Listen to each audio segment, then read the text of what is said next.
Everyone on that boat made it home that day. Everyone except Nolan. And here is the detail that should make you stop whatever you are doing right now. The young woman who was standing right next to him in the final minutes before that boat pulled away. The one person whose account could either confirm or completely dismantle the story his friends have been telling. She has finally spoken. Not directly, not in a courtroom, not in a formal interview, but through her family. And what they are describing does not match what the friends said happened at all. There are now two competing versions of the last conversation Nolan Wells ever had on dry land. They cannot both be true. And the FBI is now involved in figuring out which one is. This is Midnight Evidence. If you are new here, hit subscribe right now, because this case is moving fast, and you do not want to be catching up later. Like this video so more people find it, because what is happening in this investigation deserves far more attention than it is currently getting. Let's go through everything carefully, because the details here are not just disturbing. They are the kind of details that stay with you. Nolan Wells was a young man from Mississippi. By all accounts, he was outgoing, well-liked, the kind of person who filled a room. On the day he disappeared, he was out on the water with a group of friends. A social gathering, a normal afternoon. He arrived by boat with people he knew, and somewhere in the hours that followed, on that stretch of water in Jackson County, something went wrong. Nolan never made it home. His body was recovered from the water, and almost immediately, the Jackson County Sheriff's Office issued a statement that would become one of the most criticized phrases in this entire case. No foul play was suspected. 4 words. And those 4 words set off a firestorm that has not stopped burning since. Because from the very beginning, the people who loved Nolan did not accept that framing. His mother refused to accept it. Civil rights attorney Ben Crump, who took on the family's case, refused to accept it.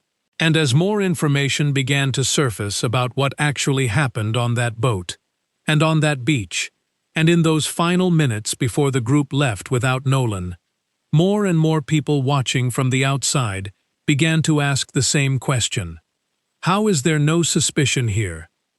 The central dispute in this case is almost maddeningly simple on the surface, and yet it changes everything depending on who you believe. According to the friends who were on that boat, Nolan made a choice. They say he told them he wanted to stay behind, that he had met a young woman at the gathering and he was choosing, of his own free will, to remain there with her rather than ride back with the group. Under their account, they left because Nolan asked them to. They did nothing wrong. He simply stayed. That is the version the friends have put forward. Now here is the version that is being put forward by the family of the young woman who was actually standing there when that conversation supposedly happened. It does not match. For weeks, the identity of this young woman was one of the most pressing unknowns in the case. She was referenced but unnamed. She was central but absent. Ben Crump stated publicly that this young woman had told Nolan she was heading back to the boat to rejoin his friends, meaning, in his framing, it was not Nolan who chose to stay. It was Nolan who was left. That is a fundamentally different story, and everything hinges on which version of that final conversation reflects what actually happened. The young woman's name is Katie. Her mother, Gracie McCormack, has confirmed publicly that Katie was indeed the person with Nolan that afternoon. That confirmation matters more than it might initially seem, because for a period of time, there was genuine uncertainty about whether investigators and the public were even talking about the right person. That uncertainty is now resolved. Katie was there. Her family has confirmed it. And her family has gone further than just confirming her presence. According to a post from Katie's sister, the dynamic in those final moments was not what the friends have described. Nolan's friends were pressuring him to end his conversation with Katie so that he could return to the boat with them. Following that pressure, and following the conversation she had with him, Katie came away believing that Nolan was preparing to get on the boat. She assumed, based on everything she observed and everything Nolan said to her in that moment, that he was heading back. She left the location separately, on a different boat, with different people, her sister's brother and sister-in-law. She made it home safely. And critically, according to her sister's account, Katie assumed that the friends who had been pressuring Nolan to leave would not have actually departed without confirming he was on board. That assumption, reasonable, human, completely understandable in the moment, is one of the most painful details in this entire case. Because if Katie genuinely believed Nolan was walking toward that boat, she would have had no reason to watch and verify. She would have had no reason to wait. You don't stand there and confirm that an adult gets on a boat after you've both said goodbye and he's turned to walk in that direction.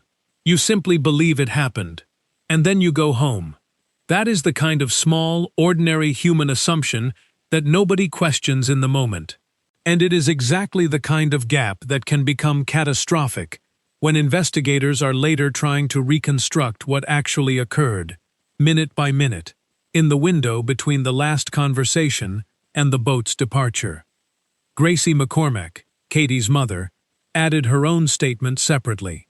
She confirmed her daughter's presence at the gathering that day. She confirmed that Katie has remained in contact with the Wells family since Nolan's death, and she was honest and direct about the limits of what her daughter actually knows. Katie has no real insight into what happened to Nolan after the two of them parted ways. She was not there. She did not see what came next. Her account speaks only to what she believed was happening in the moment she last saw him. That boundary matters. Because Katie's account, filtered through her family, is not a claim about what caused Nolan's death. It is not an accusation against any specific person. It is something narrower and in some ways more important than either of those things. It is a direct contradiction of the framing that Nolan chose on his own to stay behind.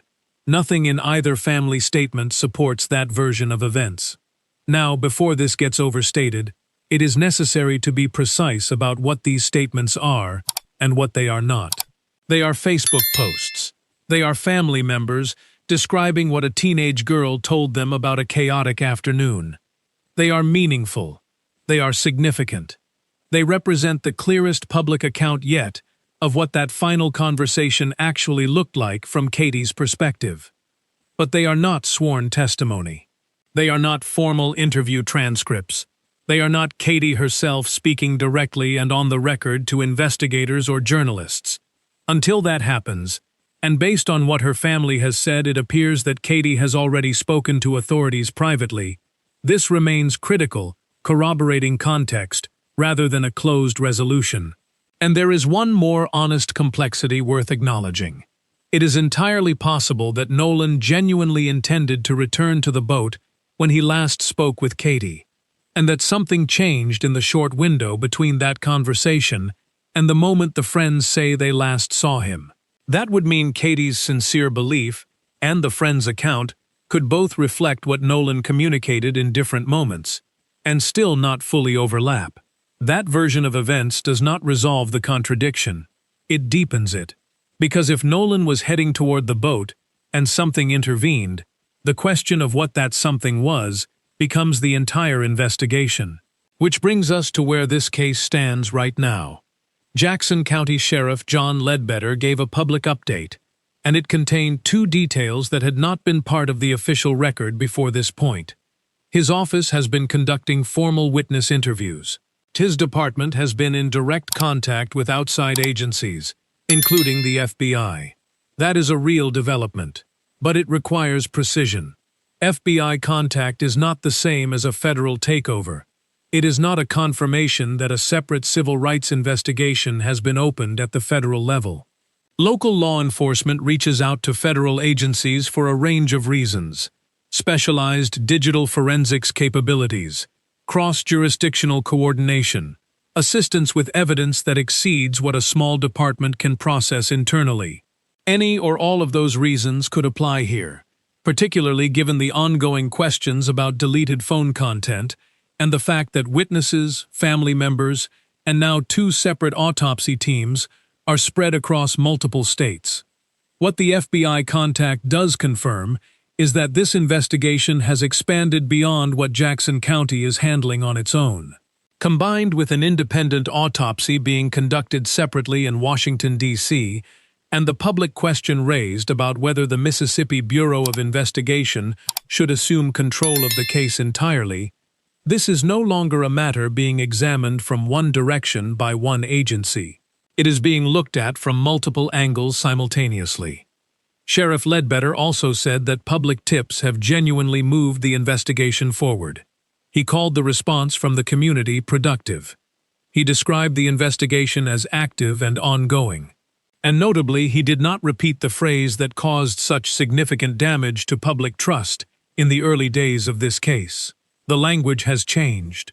Whether that reflects a genuine shift in approach or simply a more careful awareness of how words land publicly is something that cannot be determined from the outside.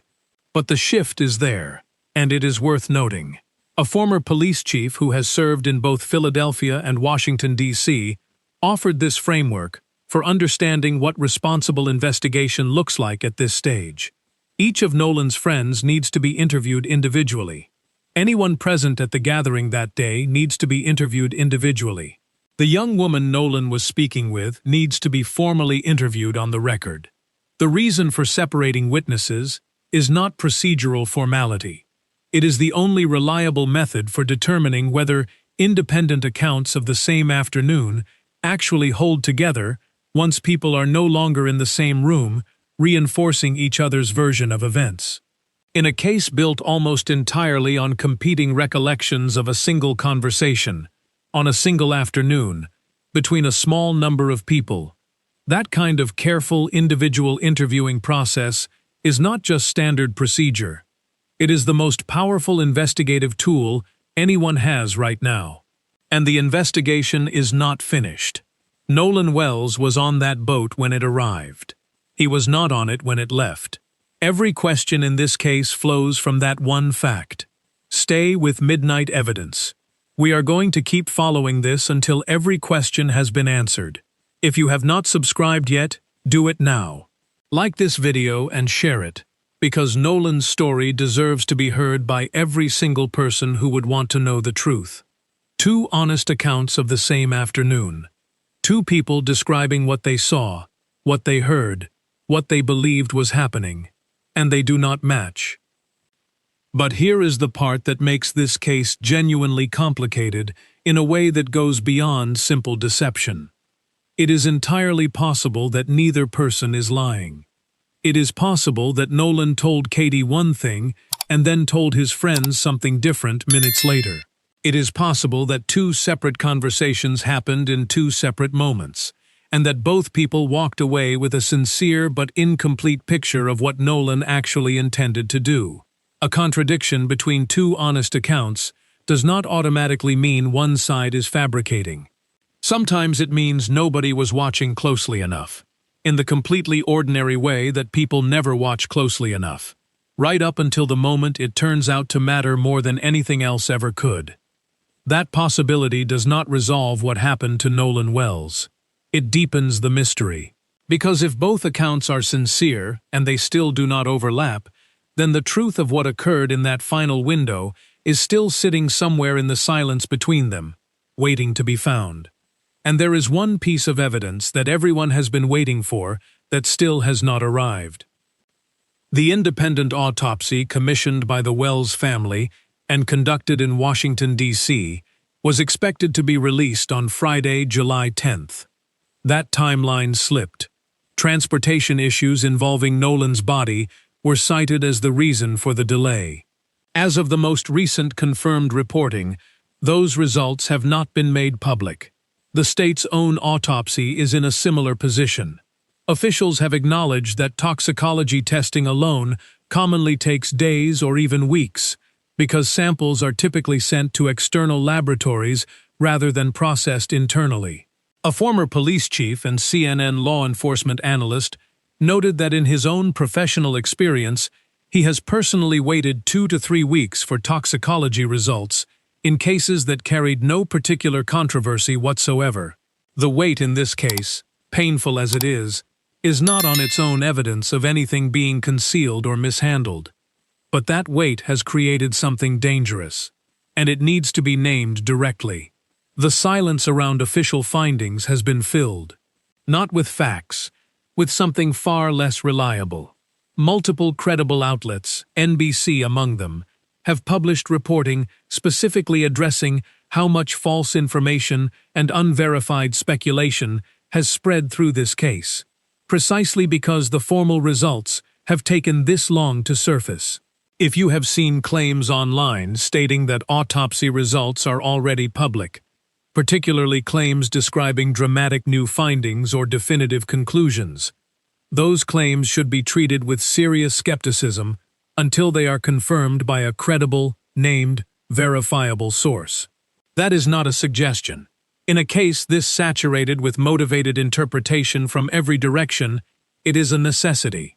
This pattern is not unique to Nolan's case. It is what happens every time a story carries genuine public stakes, and the official record takes time to catch up. The gap gets filled by something. Some of what circulates is honest speculation, clearly labeled as such and offered in good faith. Some of it borrows real, documented details from the case and mixes them with invented ones, specifically to make the fabrication harder to detect. The responsible approach is to wait for confirmation from sources that can actually be verified, rather than repeating claims simply because they are already moving widely or because they happen to align with a theory that feels emotionally satisfying. That is the standard being held here, and it will not change regardless of how long this case takes to resolve. Now, there is a voice in this story that has not received nearly enough attention. His name is Trey Eston Shepard. He is one of Nolan's friends. He is also the person who came forward publicly to address the viral confrontation video that spread widely in the early days of this case. The footage that many viewers initially believed showed Nolan demanding his phone back. Shepard stepped forward and stated publicly that the voice in that video was his own, not Nolan's. That correction came at real personal cost. He and others connected to this case have described receiving serious threats. Stepping forward to correct the record under those conditions required something. And what Shepard has said since is worth sitting with carefully. He said that everybody needs to let the investigation continue and let the facts actually be shown. He said that if those facts reveal that someone harmed Nolan, he hopes justice is brought. And if it turns out this was a tragic accident, one where someone failed to speak up honestly afterward, he said he still hopes justice is brought in that case too. He closed by saying simply that he knows he has lost his best friend. That is a notably different posture than almost everything else surrounding this case. Shepard is not defending his friend group broadly. He is not pushing back against the suspicion directed at the people who were on that boat. He is not staking out a position ahead of the evidence. He is doing something considerably harder. He is leaving the door open to either outcome and asking for the same thing Nolan's own family has asked for from the very beginning: actual answers, not more theories. In a case this saturated with confident interpretations from every possible direction, that kind of deliberate restraint deserves to be recognized for what it actually is. There are several threads in this case that have not moved closer to resolution, despite everything that has developed this week, and they need to be named clearly for anyone who is still catching up. Nolan's phone was returned to his family with no saved Snapchat content from that entire day, and it was checked before the platform's standard 24-hour deletion window had even closed. A viral video once widely believed to show Nolan demanding his phone back has since been characterized differently by Shepard, who says the voice belongs to him. A documented photograph shows Nolan wearing blue shorts on the day he disappeared, directly contradicting an official report that described them as black. And more than 13 hours passed between the family's initial report and a formal Coast Guard search request being placed. None of those threads have been resolved by this week's developments. They are still sitting there, unanswered, alongside everything new that has entered the picture. There is also the matter of Judge Ashley Cole's public statement, which described her son Warren's account of the timeline in considerable detail, but made no mention of the phone, the keys, the video, or the deleted messages. And there is the fact that the friends, all of whom retained legal representation early in this process, have not, according to Ben Crump, had any direct conversation with the Wells family's legal team since. Each of those details represents its own open question. And the arrival of two new developments this week, the FBI's confirmed contact with local investigators and Katie's family coming forward publicly, does not close any of them. If anything, every new thread in this case tends to add another layer to an already layered picture, rather than simplifying it. But beneath all of it, beneath the timestamps and the Snapchat windows and the boat routes and the disputed conversations and the pending laboratory results, there is something that does not fit into any theory or any timeline reconstruction. Nolan's mother, Christine, has shared a detail in recent interviews that is easy to lose amid everything else, but it belongs in this account. She said the last time she saw Nolan in person was July 3rd, the night before the trip. She had made salmon for dinner. He was heading out to spend the night with friends ahead of the holiday weekend. She remembered him saying simply, "Hey Mom, I'm about to go. I love you." A hug, a kiss, and he left. That is the kind of memory that does not belong to any investigative framework. It is not evidence of anything. It does not support or contradict any version of what happened the following day. It is simply a mother's recollection of an entirely ordinary goodbye, the kind that every parent has given and received without a second thought, that turned out, without anyone in that doorway knowing it, to be the last one. Christine Wells has spent weeks in interviews meticulously dissecting Snapchat timelines, phone location data, and the precise minute a Coast Guard call was placed. She has done that work publicly, under enormous grief, because she believes the details matter and because she is determined to find out what happened to her son. But the memory she keeps returning to is not analytical at all. It is just her son in a doorway telling her he loved her before he walked out. That is often what grief actually looks like underneath a case like this one. Not only the demand for facts and accountability, as real and as legitimate as that demand is, but also the quieter, private work of holding on to the last ordinary moment, before everything about that day became extraordinary in the worst possible way. Pulling this together honestly, here is where things actually stand. The FBI is now in confirmed contact with local investigators, expanding this case beyond the reach of a single county sheriff's office. Formal witness interviews are underway, with the specific goal of speaking to each person separately so that independent accounts of the same afternoon can be compared without any group reinforcement shaping what gets said. Katie, the young woman at the center of the original contradiction, has been publicly identified and accounted for, and her family's account does not support the version of events described by the friends. Both autopsies remain pending, with no confirmed release date for either set of results.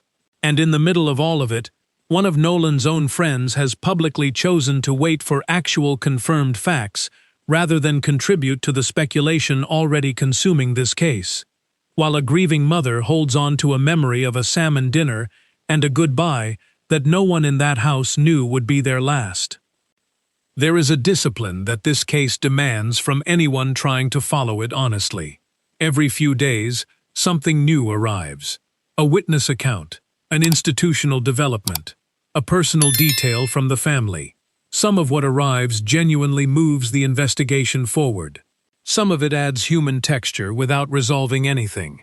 And some of what circulates is not reliable at all and needs to be set aside. Telling those three categories apart is not optional. It is the only responsible way to follow a story where a real young man's life and the truth of how it ended are what is actually at stake. That discipline is what Midnight Evidence is going to keep applying to this case. The FBI's involvement, the witness interviews, both sets of autopsy results, and every confirmed development as it is verified. That is what will be brought to you here. Not a moment before it can be confirmed. Not a word beyond what the evidence actually supports. Nolan Wells was on that boat when it arrived. He was not on it when it left. That is still the beginning and the end of everything this investigation is trying to answer. If you are not subscribed to Midnight Evidence yet, now is the time. Hit subscribe and turn on notifications, because this case is not over. And when those autopsy results land, when those witness interviews are completed, and when this investigation moves to its next stage, you will want to be here for it. Like this video, if it helped you understand where things actually stand. Share it with someone who has been following this story, because cutting through the noise on a case like this one matters. We will be back the moment there is something confirmed and worth reporting. Nolan's mother is still waiting for answers. The least anyone can do is make sure his story keeps being told accurately until those answers finally arrive.